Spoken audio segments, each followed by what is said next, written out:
Bonjour à tous, bonjour à tous les assujettis à la TVA et puis bonjour à tous ceux qui ne le sont pas, parce que le combat il est le même pour les uns et pour les autres, et le dénouement, l'intérêt pour l'ensemble de l'équitation est le même. Donc aujourd'hui on a réuni bon nombre de clubs de toutes les régions, on a été reçus à Bercy une fois de plus parce qu'on y va régulièrement, mais enfin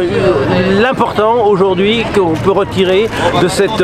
démarche, c'est de une nouvelle fois affirmer notre présence, affirmer notre rôle et affirmer notre volonté d'aller jusqu'au bout de nos revendications, de nos demandes, d'avoir une TVA qui soit adaptée, une fiscalité qui soit adaptée au centre équestre. Alors je ne peux pas me cacher, bien sûr que je suis déçu, mais on savait bien que le gouvernement ne voulait pas parler de la TVA pour ce projet de loi de finances, ni pour nous, ni pour personne d'autre. Donc on n'a pas réussi à traverser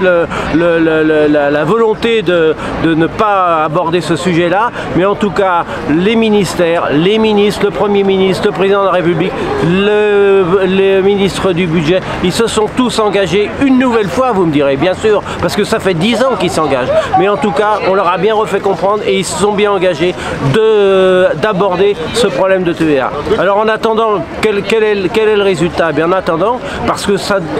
n'était pas gagné, on va garder les mesures qu'on avait jusqu'à présent, qui devaient s'arrêter le 31 décembre. Donc on va garder une TVA à 5,5 sur les activités, sur l'installation sportive, on va garder une TVA à 5,5% sur la découverte et sur tout ce qui est pour les groupes handicapés, collectifs, écoles, etc.